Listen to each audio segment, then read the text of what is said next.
Welcome to Calming Harp, the sounds of David's Psalms. I'm glad you've joined us for this brief moment we share together. I will be playing some of the music that has been brought out of the Psalms. My name is Rees. I play the harp, and over the last several years I've been bringing the sounds of David's Psalms into recordings.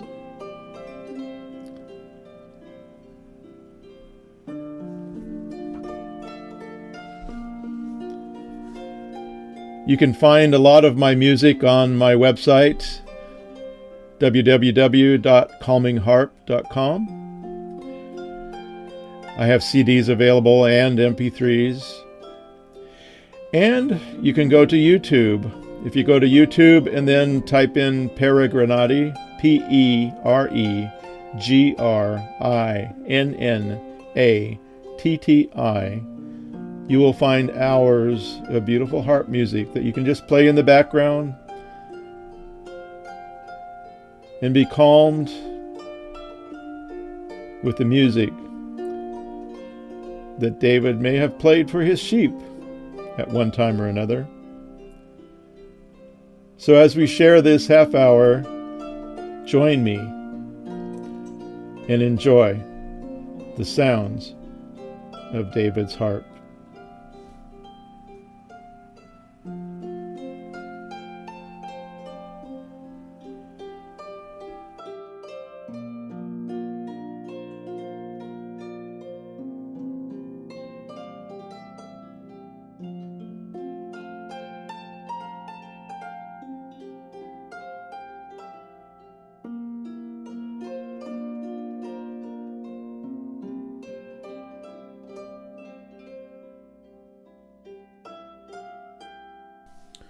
Well, good morning for March 18, 2023. This is number 112 times I've done this recording, and I hope you're being blessed by it. I wanted to, we're in Florida this week. We got a call as we were coming back from Tennessee last week, that Shirley's father had fallen and broken his hip. And so we got home, unpacked, repacked, and got back in the car the very next morning. So we did a rapid turnaround and came on down to Florida to help facilitate all the things that are having to be done for her father. And there's been several thoughts that have come into my mind that I just wanted to share with you. The first main one, and Tom, her father, expressed this one morning as we were talking with him. He said, this happened so quick. Everything was going so good, and now I can't do anything. He said, I never would have thought that I would end up like this, but here I am. And I thought about that, how quickly things can change. I remember back in 2001, 9/11, sitting there in front of the television, watching the replay of the airplanes hitting the towers and thinking how quickly things have changed, how just in a matter of minutes the whole world has changed. And as we've lived it out since then, we can see that it really has changed. Many things have been put in place as a result of that we never would have thought would have happened, but here they are, and we're having to live with them. And so he was just reminding me how quickly things can change and how we cannot take anything for granted.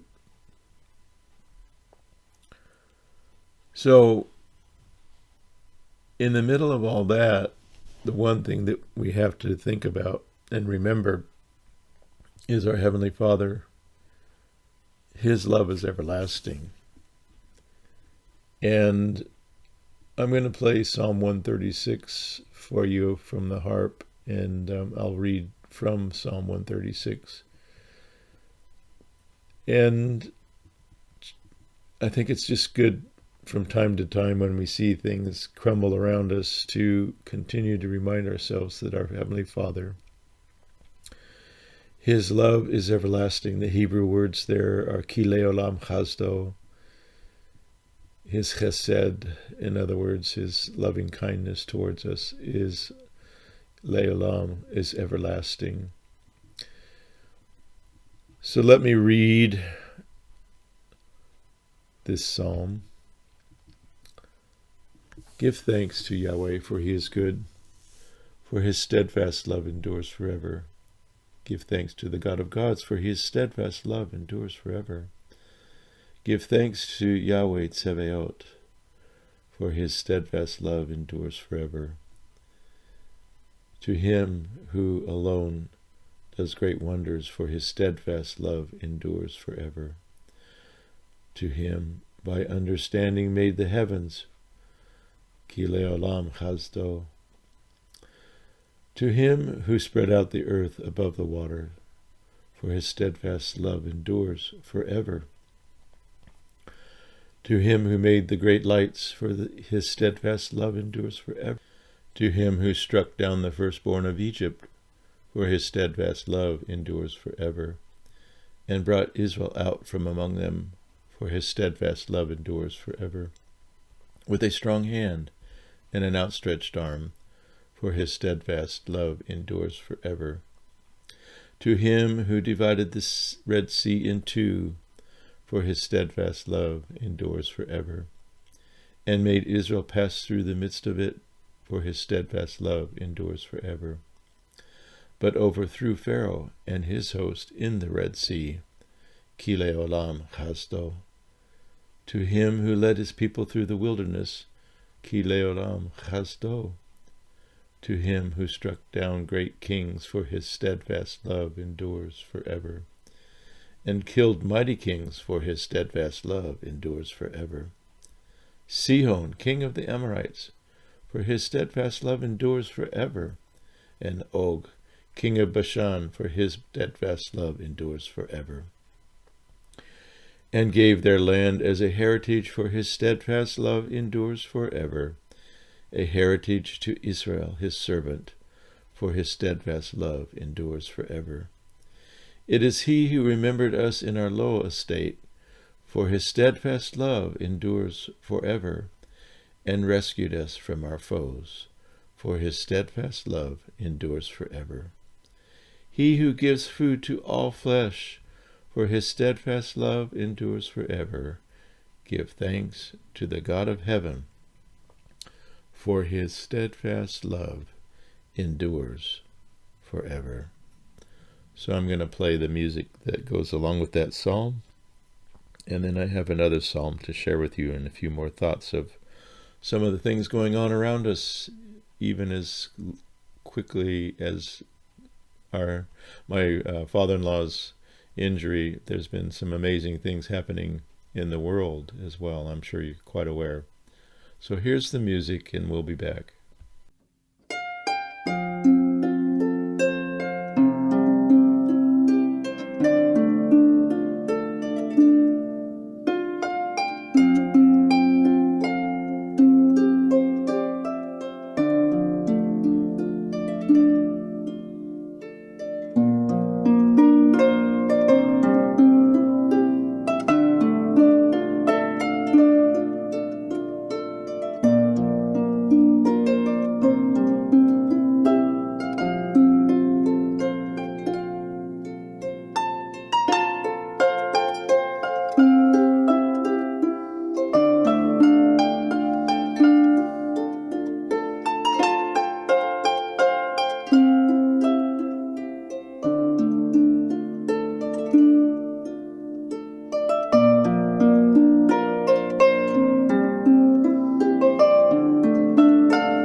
So that's Psalm 136.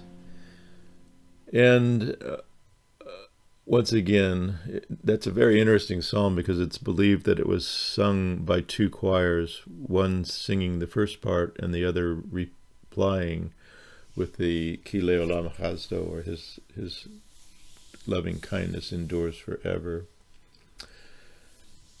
Psalm 64 is the next one I'm going to read, but I first want to just make some remarks. I was quite interested to follow the news this week when we have been having collapse of some major banks going on. Reading all the commentaries, well, not all of them, there's plenty more that I've not been able to get to and I don't want to. But anyway, once again, how suddenly things have taken place that could very well change how life goes forward from here. And once again, I was just brought to a stop in my heart and my mind to think about how quickly all of this has happened. It's interesting. I was reading a report that said it's kind of like a forest fire.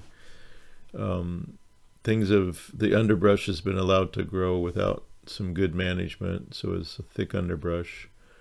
There hasn't been a lot of rain in the winter, and I come from Northern California, so I've seen this happen.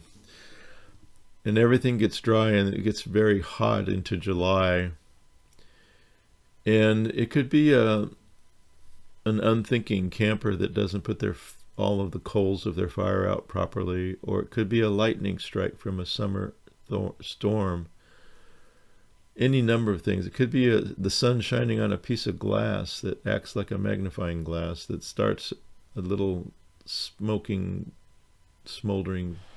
spot that turns into a fire. But in any case, something is going to come along and light a fire to that tinderbox of that forest, and it will be ablaze in no time because the conditions were ripe for that to happen.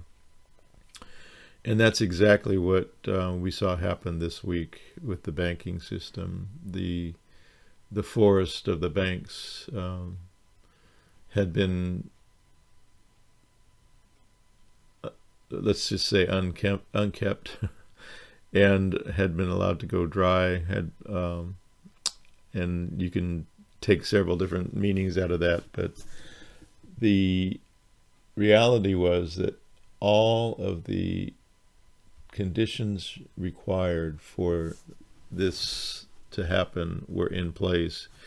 And many people, I had been reading analyses quite months ahead of this event, that all had been saying it's not a matter of if this is going to happen, it's just a matter of when it's going to happen. And sure enough, there it is. It's happened. And the forest is on fire. How bad it's going to get, how well the firefighters are going to be able to take care of it, I'm not sure. None of us are sure. But right now the confidence in the system is greatly diminished. So, as I have said many times, stay tuned. Anyway, I'm going to play some music. This is an old hymn that many of you probably remember. It's called Create in Me a Clean Heart. And I just chose this one because I think right now is a time for us to be really serious before our Heavenly Father and ask Him to create in us a clean heart. And remember that word create used there by David is the word bara, which is the same word that he used when he, in Genesis 1:1 says, in the beginning God bara the heavens and the earth. He created His power to bring them into being.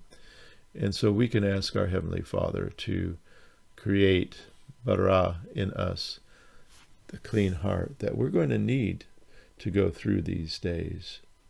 So listen to that, and then I'll have some comments afterwards and read another Psalm 64.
heart, O God, and renew a right spirit within me.